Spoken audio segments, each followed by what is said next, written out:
일본 나고야에서 임산부 대상의 엽기 범죄. 1988년 3월 18일 나고야시 나카가오구 주택가의 한 맨션에서 이 집의 주부가 살해된 채 발견되었다.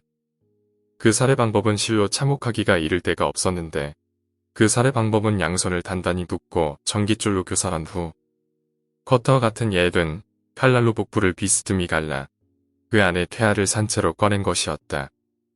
그 후 퇴화 대신에 자궁에 전화 수화기와 자동차 키를 넣어놓는 등 그 행각이 상식을 벗어난 초엽기 살인으로 이 사건은 끝내 미해결로 남은 채 2003년 3월 18일 공소시효가 만료되었다.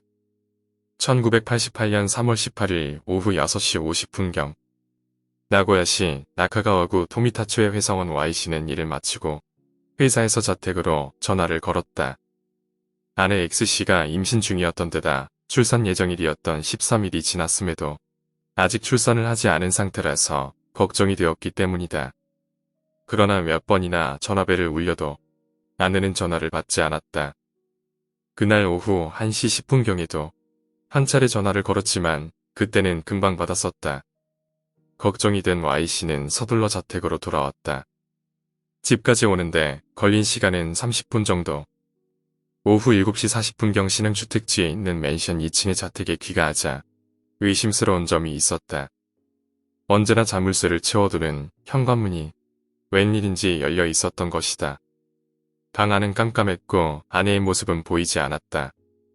방으로 들어가 옷부터 갈아입고 있었는데 아이의 울음소리가 났다. 기분 탓인가 하고 생각하며 Y씨가 거실에 들어서자 파란 드레스에 핑크 점퍼를 걸쳐 입은 X씨가 위를 보고 누운 채 쓰러져 있었다. 그 다리 사이에는 태어난 지 얼마 안 된 갓난 아기가 울고 있었다. 순간 Y씨는 아내가 집에서 자력으로 출산한 것으로 착각했지만 곧바로 아내의 양손이 뒤로 묶여 있으며 목에 전기 구두가 감겨 있는 데다 주위가 피바다가 된 사실을 깨달았다.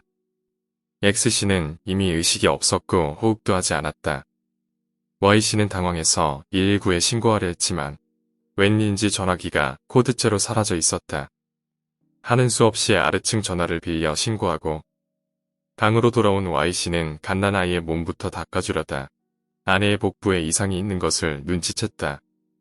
자세히 보자 복부는 길게 찢어져 있었으며 그 안에는 미키마우스 키홀더가 달려있는 자동차 키와 분실된 전화기가 들어있었다. 그것은 행복한 가정을 이루고 있던 Y씨에게 있어서는 정말 너무나 잔혹한 광경이었다. 갓난아기는 범인이 꺼낸 것으로 보이며 아기의 탯줄은 벌써 잘라져 있었다. 갓난아기를 강제로 적출하는 것은 사실 매우 어려운 일로 잘못하면 다리 뼈가 접혀서 부러지거나 질식사할 확률이 높지만 그 아기는 다행히 무사했으며 단지 다리와 등에 3군데의 베인 상처만 있었다. Y씨가 귀가했을 무렵 갓난아기는 꺼내진 지 2시간 정도가 경과된 상태였으므로 만약 Y씨의 귀가가 늦었다면 아기의 생명도 위험했다. 갓난아기는 저체온증으로 빈혈을 일으킨 상태였고 키아노제 증상도 있었지만 수술에 의해 목숨을 구해 4월 2일 무사히 퇴원했다.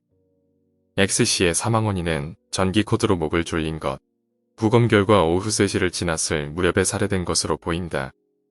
성폭행의 흔적은 없었다. 복부는 예리한 칼날로 세로 38cm, 깊이 2.8cm로 비스듬히 찢어져 있었으며 흉기는 현장에 남아있지 않았다. X씨는 부업으로 가정용품을 판매하고 있었는데 오후 1시 50분경에 인근의 주부가 어린이 동반으로 X씨의 집을 방문, 탈취제를 구입해 갔다. 오후 3시경 X씨는 아래층 주차장까지 이 주부를 배웅하면서 현관문의 열쇠를 잠그지 않고 나왔다. 범인은 이것을 어디에선가 보고 집으로 침입했다가 자택으로 돌아온 X씨와 정면으로 맞부딪히게 된 건 아닌가 하는 견해도 있다. 방문했던 주부는 선물로 딸기를 가져왔었고 함께 먹었지만 발견되었을 당시 그 식기는 테이블 위에 놓여진 그대로였다. 즉, 배웅을 마치고 돌아와 식기를 정리하려던 전후에 습격당한 것이 아닌가 한다. 또한 주부의 탈취제 구입 대금으로 받은 2,000엔과 지갑은 사라졌지만 그 이외의 집안의 고가품은 모두 무사했다. 수사 당시 첫 번째 용의자로는 우선 첫 번째 발견자인 Y씨가 떠올랐다. 서둘러 돌아와 놓고는 출산이 임박한 아내가 없었음에도 태연이 옷을 갈아입은 점이다. 기자회견 당시 아내는 생전에 와인을 좋아했습니다. 그러니까 와인을 올리겠습니다라며 글래스의 적포도주를 따라 영전에 바치는 등 다소 심파적인 퍼포먼스를 하는 행동이 보도진으로부터 이상하게 비쳤기 때문이다. 그러나 Y씨는 살해 시각 당시 회사에서 일을 하고 있었으므로 자연스럽게 혐의는 벗겨지게 된다. 잔혹한 범행 방법 때문에 생명의 고귀함을 모르는 소년범의 범행이 아닐까도 제기되었으나 범인이 Y씨의 집에 흙발로 들어와 남긴 발자국의 크기는 아이의 발자국이 아니었다. 그러나 고교생쯤 되면 다리의 크기는 어른과 거의 차이가 없다는 점은 염두에 둘 필요가 있다. 그 외에 의심스러운 인물의 정보도 있었다. 아래층에 살고 있는 주부의 말에 따르면 당일 오후 3시 10분부터 20분경 사이 찰칵찰칵 돌리는 소리가 났다고 한다. 그리고 곧 차임이 울렸기에 나가보자 30대 전후에 셀러리맨 풍의 몸집이 작은 남자가 혹시 나카무라 씨가 사는 곳을 모릅니까? 하고 물었다고 한다.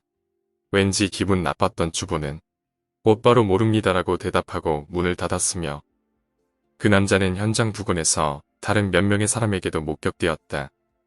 그는 킨테츠 토다역 방면에서 아파트나 맨션 주위를 돌며 나카무라라는 이에 대해 물으며 걷고 있었다고 한다. 경찰은 이 남자의 행방을 쫓았지만 이후의 자취는 파악되지 않았다.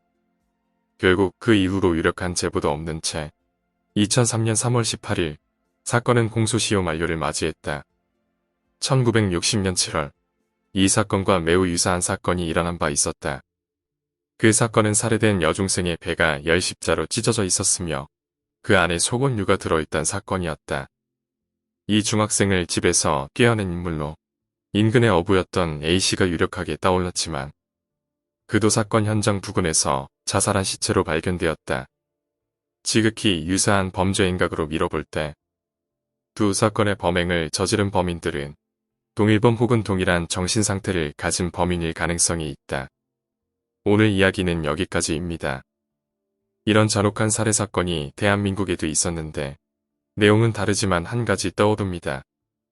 2012년 4월 1일 휴대전화 부품 공장에서 일하고 퇴근하는 여성 회사원 광모를 자신의 집으로 납치하여 2012년 4월 2일 새벽 5시경 곽 씨를 목 졸라 살해한 뒤 시신을 토막냈던 중국인 원춘 사건이 생각납니다. 오늘 이야기가 재미있으셨다면 구독과 좋아요 부탁드립니다. 감사합니다.